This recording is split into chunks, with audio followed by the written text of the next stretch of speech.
You tune into the sounds of the Roosevelt tape. Natasha Castles here, and I'm really excited about having this special guest in studio right now. The DJ's DJ, producer, label exec, the list goes on. A-Trak inside the Roosevelt tape. Hey. How you doing? I'm good. How was the flight over here? I know you were just in New York for a very special celebration. Yeah, I was in New York. That's right. Last night there was the De La Soul event. The flight was okay. It was kind of long, a little bumpy, a little turbulent, but it was fine. I watched the George Michael documentary. Ooh, classy. I don't think is that new or? I don't know. It's the first time I see it. I love biopics and documentaries. So I'm gonna have to check that out. Yeah. What a voice. Speaking of documentaries, we're going to talk about that with you. But right. I want to focus on the De La Soul celebration last night, hitting the streaming services, and how perfect it was that it's the 50-year anniversary of hip-hop. Yeah. What was that nostalgia for you, being in that audience and just being a fan and then being amongst your peers? It was a lot of things, you know. I mean, it's so sad that Trugoy passed away, and you know, even just with the timing of all that happening right before their music was finally, you know, made available digitally after all these years. Like it's crazy how long it's been. But De La's really, truly one of my, you know, most like favorite groups, but even groups that influenced me the most and that continues to influence me. It's the kind of group that you'll listen to if you listen to a De La Soul song before making your own music. It'll kind of put you in a mindset of like, I have to be original. I have to come out of left field. I can't just make the same old stuff. Like they broke the mold so many times. And you know, even when I was first discovering hip hop, Balloon Mind State was one of the first albums that I had on cassette that I really got into. So huge deal. And like, you know, over the years, I was fortunate enough to befriend the guys. So it was really sad when Dave Trugoy passed away. But I guess there was this event that was planned, you know, on the eve of their catalog becoming available, and then they sort of flipped it into, you know, sort of a memorial / celebration. Incredible DJ sets by the originals, which is Clark Kent, Tony Touch, Stretch Armstrong, D Nice, and Rich Medina, and performances by, you know, the remaining members of De La, but also like Q-Tip, Chuck D, Black Thought, Queen Latifah completely tore the house down, Moni Love, Common tore it down, Busta, Kweli. So, you know, and even just hanging out, being in attendance, running into, you know, just generations upon generations of the New York hip hop scene. I feel like this whole day today, I'm still processing what last night was like. I bet. And then to come to Phoenix and here we are. Flip the switch. How do you approach your sets? Is it kind of depending on what the booking is? Is it genre wise, I guess? Yeah. Yes, for sure. I don't really plan my shows much. At this point, there's like a lot of different pockets that I can dip into, and then I'll most of the time I show up, look at the crowd, you know, kind of listen to what the vibe is before I get on, and just sort of dive in, you know, and have fun with it. Because looking at your Instagram, I was like, hell yeah, I'm kind of looking forward to this show tonight, just because you're coming fresh off of the celebration, right? Yeah. So I wonder if that plays into kind of like where you go with the music. Yeah, we'll see. I mean, I gotta see the crowd tonight. They, you know, if they look too young to know De La Soul, then you know, and if it feels like more of a house crowd, then I might play more house. But you know, it might just be a little bit of everything. We'll see. Fuck yeah. Yeah. I'm sorry. I'm a little anxious just having you here. Not nervous, but anxious in the sense of like there's so much that you're embedded in the not just hip hop, not just electronic music, not just in music in general. And I feel like you carry that so humbly. Oh, thanks. The fact that you text me, you came by yourself. Like, hey, I'm down the street. Yeah, I'm down the street. I'm gonna walk over. I'm right outside. So it's like, where do I even start a conversation with you? Yeah. But I want to focus on some of like the current things going on. This cool. New music with your brother. Yeah. I know you guys just dropped a single. Is there any future projects planned for the brothers? Yeah, there's a couple things. I'm always kind of juggling a few projects. So, you know, my brother and I grew up listening to music together, and when both of us started making music, we always were around each other. A lot of people know him as the singer from Chromeo now, but we've always kind of had our hands in each other's music. And during the pandemic, we started diving into the Brothers Maklovich as a project a little more seriously. We would do DJ sets, you know, over the years here and there just for fun. But I think when lockdown happened, that's when we sort of sat down and like actually honed in on a direction for what that project would be like. And we put out 2 songs and a few remixes. And we've been doing DJ sets that we post online, just filmed from the house, you know, and kind of, you know, building that as one of my newer projects where I try to find like a distinct musical identity for each thing I do so that it doesn't overlap too much. So the same way that Duck Sauce will be more like energetic, fun, disco house, a little silly, a little off the wall, ridiculous, you know, and then the house tracks that I do with other DJs are maybe a little bit more classic sounding.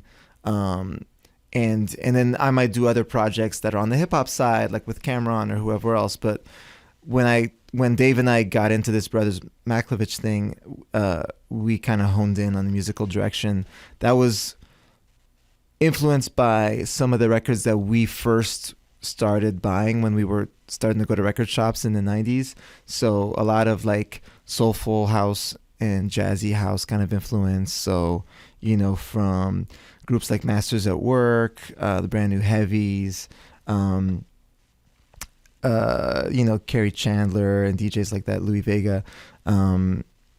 And we sort of like updated that in our way, but it's kind of on the jazzy soulful side of house, you know? So we've been having fun with that, really having fun with the DJ sets. And, you know, every time we post stuff on Instagram and YouTube with just me and him DJing, we're always surprised that people react so much because we just feel like we're playing a set together, but like as siblings, we have a certain interaction where people are like, "Oh, brothers," and we're like, "Okay, cool, yeah, we're brothers." Yeah. It's hella cool. You know, you've been through a few evolutions as a DJ and kind of, or just a few evolutions as far as how music is consumed. Yeah, that too. Fuck, I forgot where I was going with that, but but just, I guess. Let's talk about one of the current ones with AI technology. Okay. Have you played around with it at all? The way that you're able to like the stems? The stems, and what are your thoughts on how that will affect the creative part of it?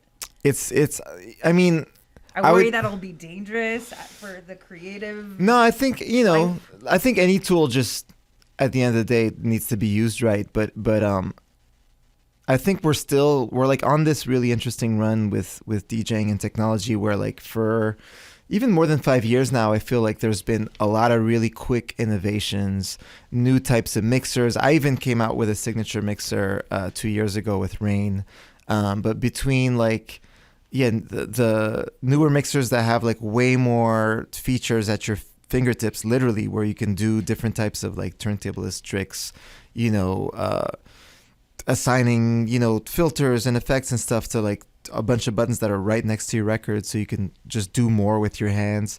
From that to now, you know, these newer and also Phase. I don't know if you've seen that, like those little remotes that allow you to use turntables without a needle, and so that's solved a lot of problems for DJs who wanted to use turntables in venues where, you know, there'd be problems with dusty needles, bass vibrations, all that kind of stuff. And now this new STEM innovation, you know, just to explain to the listeners, usually when you have a master song, you're not supposed to be able to separate the elements of a song. Like if you hear an a cappella, which is the vocals only, or if you hear an instrumental, normally that's because when the song was made at the studio, they made a version like that. But normally once the master version is like committed to you know, to file or to tape, it was never possible to go back in and re-separate elements. And now with this crazy advanced AI technology, it actually is possible for the computer to identify and remove vocals or, you know, a bass instrument or other instruments, drums and all this stuff. And they've made it so that you can actually just hit a button in real time and extract, you know, vocals or drums or whatever else. And so now we as DJs can create mixes that use that as a tool, which is pretty crazy. So Serato came out with an update of that just a few months ago, barely just recently. So a lot of DJs are just diving into that. I actually messed around with something similar a year prior. There's this like German company that is a little bit less known, but that figured out the stem thing a little bit first. And I got sort of hired by them to like come up with a routine and just, you know, film it, put it on YouTube. So I was experimenting. How it works in real time. Yeah, so I was experimenting with that a little over a year ago. And it's kind of a trip to use because like if it's super powerful on one hand, but like as DJs we also have to figure out like what actually sounds good. Like we're all nerds and we all just want to nerd out on a new gadget and be like, oh, look at this, I can take the vocals out. But like to come up with mixes that actually flow well is not always as obvious as it seems. But I mean, just to tie back to what we were talking about a second ago, last night at the De La Soul event, D Nice, who's, you know, excellent DJ, he was mixing and he was doing all these transitions with that stem feature on Serato where, you know, if he was playing one song, towards the end of the song, maybe like the last verse, he would just cut out the music and have the vocals playing and mix in the next beat over those vocals. That was never possible up until just recently, you know, and it's just like a new way to weave things together. So I think we're probably going to hear a couple DJs do stuff at clubs that's like maybe not, like maybe a little annoying, like maybe like because there's stuff like nerding out. Yeah, people are figuring it out, so they're gonna be like, oh, look what I can do, and it might not be all great at first. Translate. Yeah, but you know, it's a huge leap in technology, so I think it's just gonna open up more doors. Have you ever found yourself kind of pushing back on accident, like?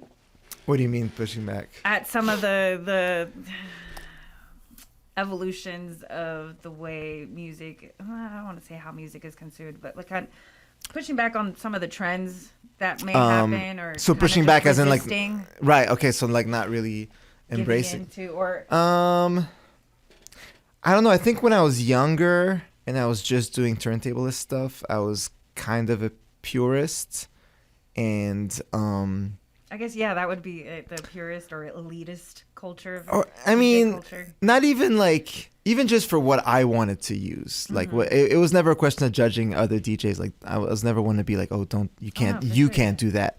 But I was very, initially for a couple of years, I was very married to the idea of like, I got 2 turntables, 1 mixer, and that's it.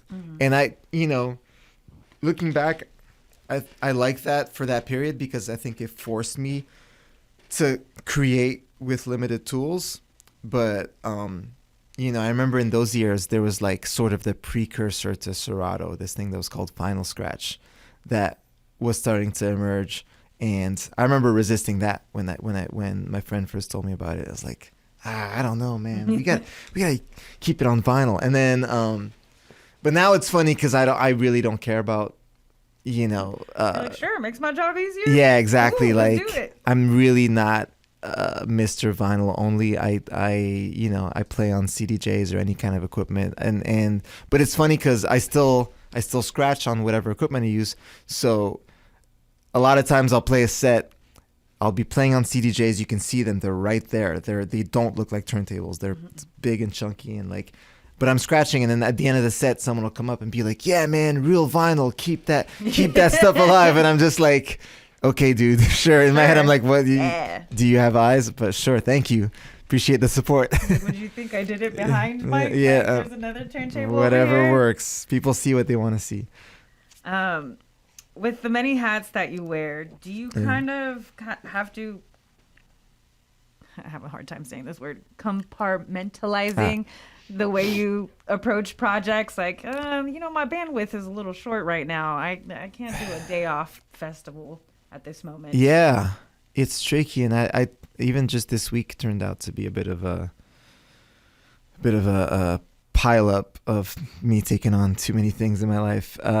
It's a balance for me because like I don't like just doing one thing.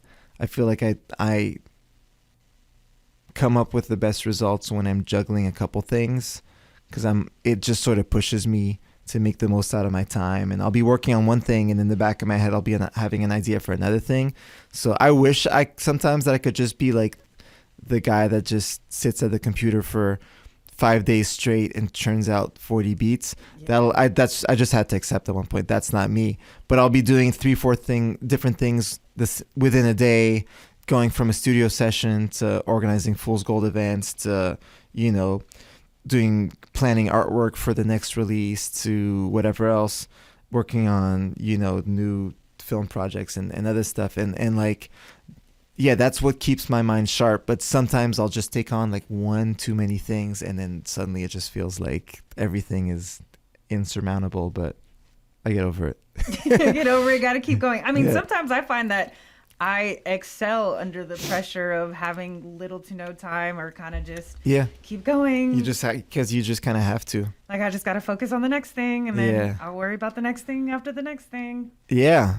I think everybody has their own way of managing, whether it's deadlines or stress itself, or just like what keeps your mind in a creative place. Mm. And it is challenging for me sometimes to like, within the same day, to have to sort of like flick the old switch between like, business Zooms and like creative, just sitting at my computer, but like, come up with a good beat now. But like my mind is still thinking of like a conference call half an hour ago where something unplanned came up, and now we have to find a solution. Like just to get those thoughts out and to get into creative zone. That's probably the biggest challenge in my life, and I face it every day.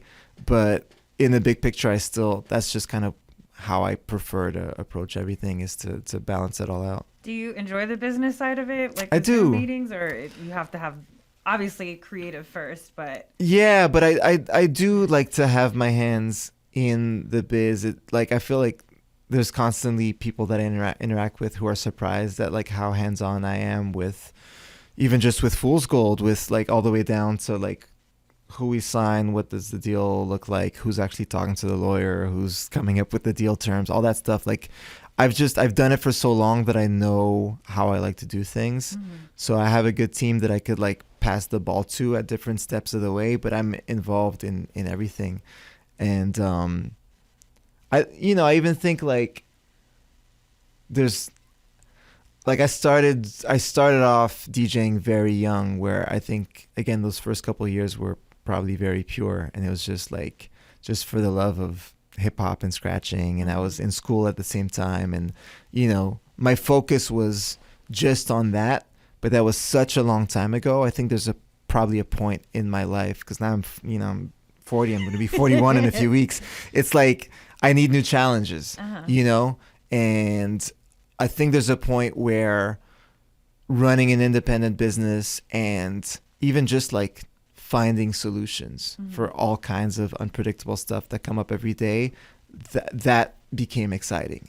Not that music's not exciting. I love it, but like I don't necessarily have to think about my DJ set all day. I DJ all the time. I show up and I play. I hope it's great. But like there's a part of my mind that likes to be challenged with other stuff. It's one of your senses at this point. I think yeah. And I just know how I want things to go, so it's easier for me if I'm involved. Was it always like that for you, even from the I think I sort of like entered the music scene during a very DIY period. Like my entry into hip hop and music was mid to late 90s, when there was like a revival of like independent labels and that kind of stuff. So um early on, like I was a teenager and I was like, I learned how to, send the record to the pressing plant, get your own vinyl pressed, send it to whoever's doing reviews for this magazine, that magazine, follow up. Like I was doing my own contracts. Like if people wanted to, when I was like, if you've seen a video of me doing like the DMC battles or whatever. I just watched it today for the first time. I was like, okay. What? And then you flipping off the camera. Yeah. I was like, what is this? I had a little attitude, but if someone was booking me at a show in those years, they were calling my parents' house and I was, taking those calls myself and like writing up the contract, sending it from the fax machine, like just doing the deals myself. So that's how I learned. And now, of course, I have like a whole management team, agents for every territory, all that kind of stuff. But like, That's I still have cool. my... You were doing that stuff as a teenager? Yeah. Yeah. And I didn't go to school for that. I was like a science kid, but like, it was one of those things where like the thing is, in those years, there wasn't a business infrastructure. There weren't really managers. There was like... It was kind of taking advantage. It was like a good playing just to learn. Yeah, because it was just very bare bones and organic. The scene was, it was just like a couple promoters in a couple cities, and if someone wanted to book you, you just had to figure out how to do the booking contract, and that was it. It's not that complicated. Like there was another DJ in my hometown in Montreal. He had a manager. His manager showed me the contract they used, and I just modified it. I was like, oh, okay.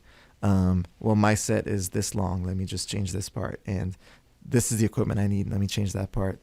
Cool. Fax it. And I feel like it's even easier now because you can Google a lot of that information and try to now take you that can structure, or get on TikTok and somebody's going to walk you through the entire thing. Yeah. Is there a booking agent TikTok? I haven't explored that side of... Listen, I will... If there's something, I will go on TikTok and search for something before I go on Google. Yeah. That's interesting. I do a lot of...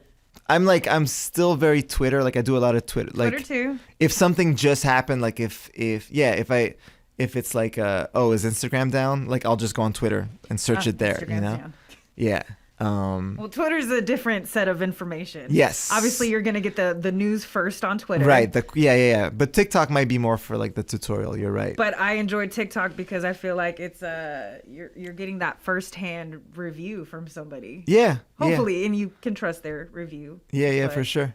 I was on there last night Googling. I have a hard time waking up in the morning. Okay. Did you know that there's shock watches No. to wake you up? I did not know that. I'm debating on getting it, but it's $150. I don't know. My favorite... Is that too crazy? That's a lot. My favorite thing on TikTok, there's like 2-3 people I follow who do that. There's like, they get like a chef to do a duet video with someone else's like recipe video that's really bad. So you get like someone just like filming their like, this is my special casserole, and it looks absolutely gross, and then the chef that actually knows how to cook will do it and just talk shit, just be like, oh my god, I've seen Ramsay. Was that oh yeah, the Gordon Ramsay. Oh, right? Gordon Ramsay. Yeah. I haven't even seen him, but probably because I'm seeing more and more of those, and it's so funny. Some of the stuff people make is just so fucking dreadful, and you're like, oh my, don't. I think at this point people are trying to get the viral. Like, I think let's so. try this. Yeah, some of the videos I'm like, they can't be serious. This is crazy. Did you see the watermelon and mustard? No. Yeah, I'm not gonna lie, because I do like watermelon and I do love mustard. I am curious about it for the sake of it, but I'm also like, how did we get here? What? I'm not gonna try that before my gig. What was the point that you sat down? And You're like yeah. These two go together. You have A and B. Yeah. I think about that with other things also, though, too. Like who? Never mind. I was going to say, there's this whole documentary. It's an old one on Vice, but just this guy that was in a cabin, locked himself in a cabin somewhere and kind of just went through all the, like, trying every drug or every drug combination. But, like, research purposes. Right. He was giving the scientific breakdown and it was. Okay. I don't know what it's called. Somewhere on Vice. Okay. Viceland, whatnot. Yeah. Speaking of documentaries, though. Yes. Hey, there you transition. go. You hey. like so, you have one on the yeah. way. Yep. So this is kind of a big like life project for me, but yeah, I'm just recently finished a documentary about DJing, which is coming out this spring. Where I don't have the exact date yet, but within a month or two, it's going to be on Showtime, and it's called How the Tables Have Turned, and it's a 3-part documentary on hip hop DJing, which is coming out in the sort of rollout of the Hip Hop 50 celebrations. And yeah, it's a pretty awesome team that worked on it. Questlove and his production company are executive producers. Myself and my brother are executive producers. Vashti is the director. She's a super talented creative from New York. I heard that and I was really excited. Yeah, about she's it great. Because she's been, keeping it low key as of late. Yeah, so I but was like, just working on a movie. Yeah. And my man Sasha Jenkins, who has been making great movies with Mass Appeal, he's also one of the executives. So, yeah, I feel like there hasn't really. It's been probably since the movie Scratch that came out 20-something years ago, I don't think there's really been like a new documentary on hip-hop DJing. So, and everything's changed so much, right? So I'm very keen to tell the stories. Where you told the story about like you answering or you kind of setting up your contracts and whatnot. Yeah. Is there going to be any focus on your come up as a DJ? There's well, obviously I'm in it, yeah, but general. yeah, I don't think we didn't really get into like the business of how I started, but there's a whole section about battles that I'm in a lot alongside other greats of the battling history. But I'm also in the section about like festivals and EDM and like the rise of the bigger that side of the industry, but also in the earlier history talking about like the forefathers of hip hop, Bambaataa, Flash, and Kool Herc, and the break beats. I'm one of the people talking in those sections too, so I kind of have my hands in a couple parts of the movie. But yeah, we touch on the history of hip hop, what hip hop changed with DJing, DJs for big rap groups, battles, mixtapes, all the way into new technology, laptops, festivals, streaming, all that. So yeah, but everything. You gotta wait and see. Yeah. But everything told with the angle of like, what did hip hop change about DJing? Because there's so many kinds of DJs, and DJing's existed forever. There's DJs on the radio in the 50s. There's great disco DJs in the 70s, but hip hop just kind of flipped everything on its head, and that's what the movie really shows. Fire. Yeah. Will there be any cameos? I mean, there's a ton of guests. I bet. Yeah. Yeah. There's a ton of hip hop luminaries. I still can't believe we got everyone that we got. So, was there anyone you were afraid to leave out? I mean, that's the part that's tricky. Is you're always gonna like in the 3-part doc, you can't get. There's no such thing as getting everyone. Yeah. Even just deciding to focus on hip hop as opposed to DJing as a whole was a way to sort of like focus it. Yeah, and to be able to make certain choices. And then there's plenty of people that I wish we could get, and there's a couple people who also weren't available. But ultimately, yeah, again, it's impossible to do like to make an encyclopedia, like to cover absolutely everything. But more importantly, there was a thesis that we had. There's points that we wanted to make. So everybody that's in the movie is just helping advance, the opinion of the movie. Have you ever? I'm assuming you spend some time on Twitter. Have you seen where people have the conversations about should there be some type of hip hop? I don't know another word to use, but like government, like forefathers, or a union or something like that. Yeah, I mean, I've seen some of the conversations, even when it comes to like finding out that like especially some of the old school legends who sometimes have like medical bills and health stuff, Yes. And just kind of figuring out like how come there isn't a structure in hip hop where everybody can just contribute to some sort of plan or pot that can help pay for Herc's bills or whoever's bills. I still hope that I would even say even beyond DJing or hip hop, like in general for musicians as a whole, there's just so little in terms of healthcare and benefits and all that kind of stuff. Like it's it's tricky for people to get into this line of work compared to more traditional jobs that, often come with benefits and healthcare. So I hope that could be improved. I'm like, I grew up in Canada where there's free healthcare for everyone, and It's different. moved to the US in 2006. So I've been in America for a long time. I have dual citizenship now, but there's certain things like that still surprise me, where I'm just like, damn, a lot of people can't go to the hospital or can't go to the doctors. Like, why haven't they figured this out yet? Yeah, yeah. Like, there's always going to be health issues. Like, yeah, in general. it's weird. Yeah. Well, on another note. Yeah. You talked about festivals. Yeah. Obviously, Fool's Gold Day Off being a big one. What kind of advice would you give someone that's trying to, I guess, build their own day party, and that influx of, just in general, there's a big influx of day parties kind of going around. There's the music festivals that are everywhere. I don't even know how to keep track anymore of the names. Too many now. Yep. There's too many, and I see that with some day parties as well. Obviously, there's the big ones like the day off, as well as the do-over in LA being a huge one. Yeah. Is there any advice that you would give to anybody that would like to go that route? I mean, I would kind of say, Speaking for myself, I would say on one hand, like, I think it's important to develop like sort of a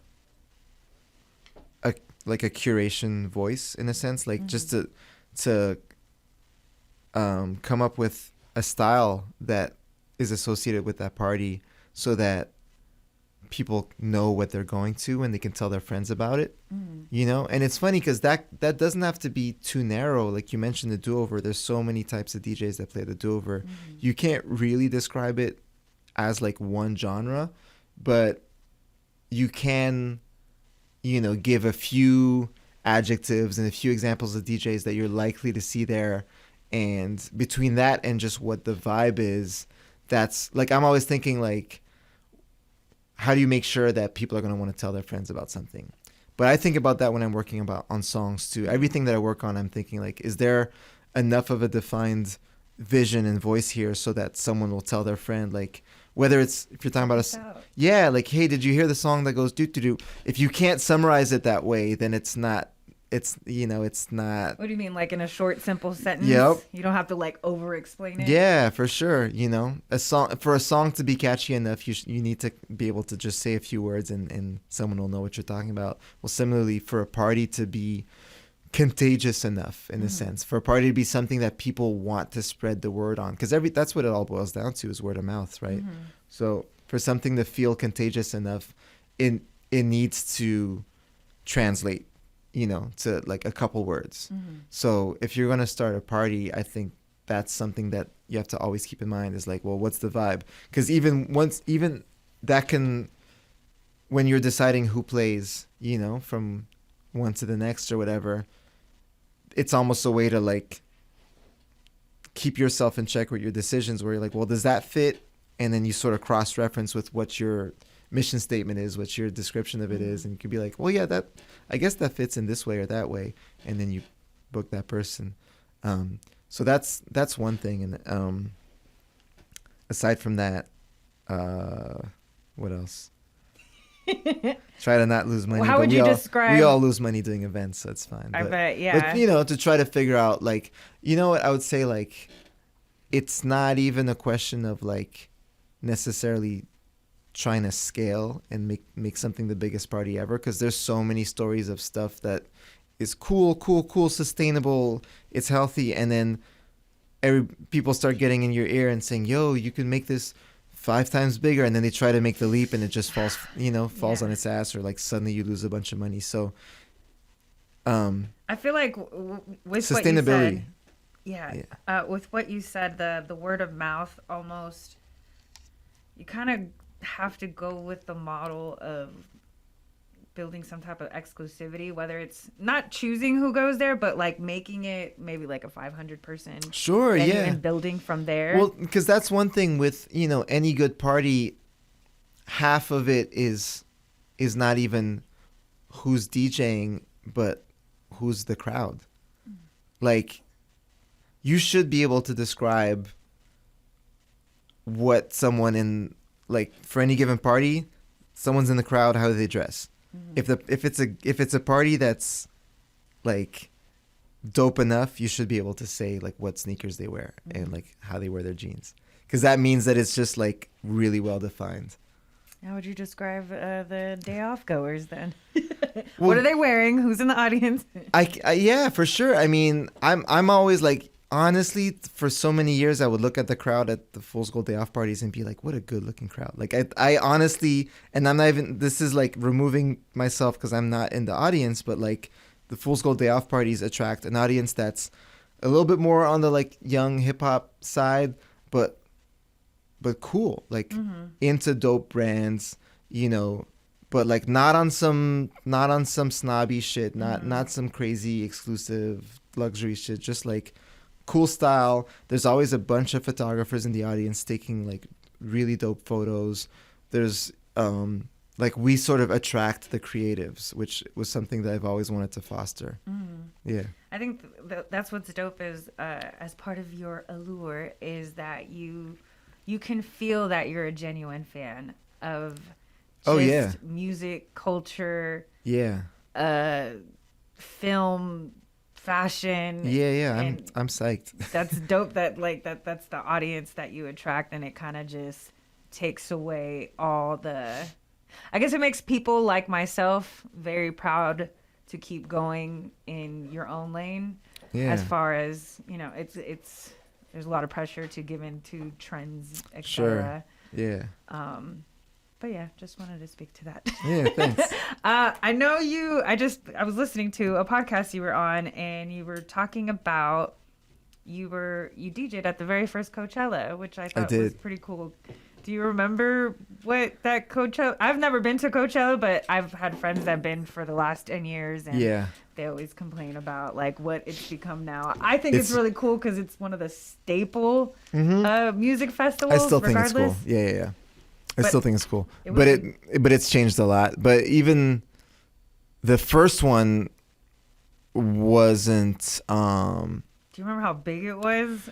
I don't remember it that much, to be honest. It was in 1999, and at that point in time, I was getting booked at raves quite a bit, and there was, a couple times a year I'd be playing raves, sort of within a vicinity of like California or Nevada. Like people were just kind of like figuring out how to like throw a party in some sort of field, and. And my agent at the time would be like, you're playing this party, here's your flight. Okay. And I would just show up and play. And Coachella was just one of those, and I don't have photos from that one that I played. So there's nothing that like helped ingrain it in my memory. I just know that I played it. And I'm sure when you get asked questions like this, because it's hard to look back in the sense of at the time when you're playing, you don't know that it's going to no one knew. Like no one knew that it was going to be anything. Exactly. No, it was obviously there was no such thing as like saying this is the first Coachella. It was just like, oh, we're playing a party in some fields that's like close. Yeah. And it's like close to Palm Springs. Okay, cool. And then years later, someone pulled up the flyer and I was like, yo, that was the first one. And I'm on there. But what was crazy for me is that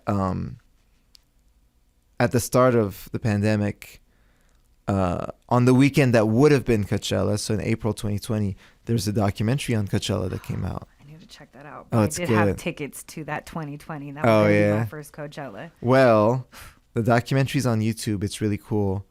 And they interviewed me in it because I've played Coachella many times, and sometimes just myself, sometimes with Duck Sauce and other stuff, and there's a part where they show footage of that first performance of mine, and it's a trip because I couldn't remember that show until I was watching the doc and they showed footage of me and these two other DJs, Qbert and Mixmaster Mike, because the three of us playing together. And as soon as I saw it, it's like there's something in my brain, like that memory sparked. Yeah. like that memory got activated, and like immediately I was like, I remember this show, and people have been asking me for years, oh, you played the first Coachella? What was it like? I'm like, I don't honestly, I don't remember. And then it was just crazy to watch and be like, I totally remember this. So, and it was in 1999. That's a long time ago. What, as a seasoned festival goer, not just Coachella. Yeah. I'm a performer, I would say, but you like to go and enjoy also, right? Yeah, I'll go watch other acts for sure. What advice, I guess this is for our listeners, what advice would you give for a festival goer or a Coachella goer? Hydrate. Hydrate, for That's sure. it. Just drink water. Hell yeah. Drink water and, have some sort of plan if ever you get separated from your friends, just the usual stuff. But yeah, water. You say the usual stuff, but common sense isn't so common. Like, you guys hydrate. There's the reason why people have, little jug water backpacks and refill stations and stuff like that. For real, you don't want to faint. As you are a fan of just music, culture, fashion, and whatnot, I wanted to do kind of like a rapid fire. Well, it doesn't have to be rapid, but certain points that you think are slept on as far as culture wise. Okay. So sure. I'm just gonna throw out restaurant. But what, do you want me to give an example of a restaurant that's like in any city or? Mm-hmm. First that comes to mind at the moment. Or food that's slept on. It doesn't have to be a specific food restaurant. that's slept on. I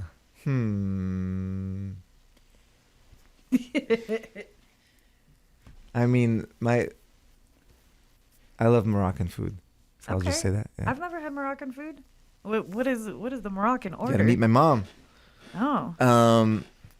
Moroccan food, there's a lot of couscous, hummus. There's a thing called tagine that's like slow cooked lamb. I have a box of couscous in my pantry that I've been always wanting to cook. You need to stop sleeping on that couscous. Okay, I gotta make some couscous. An artist.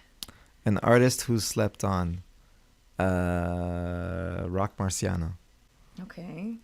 No, Rock Marciano. He's a great rapper, producer. I know the name. Mm-hmm. I know the name. Designer.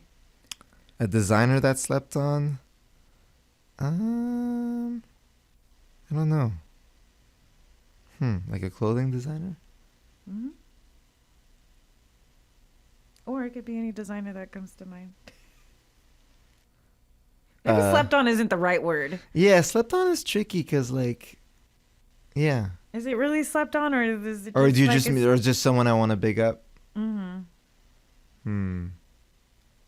Well, it's funny. I was having a conversation with my friend today, about the De La Soul albums, and we were talking about how the cover art for their first, all those albums that just got put out, but especially the first 4 ones, all those covers are amazing, and so this just came up earlier in a conversation how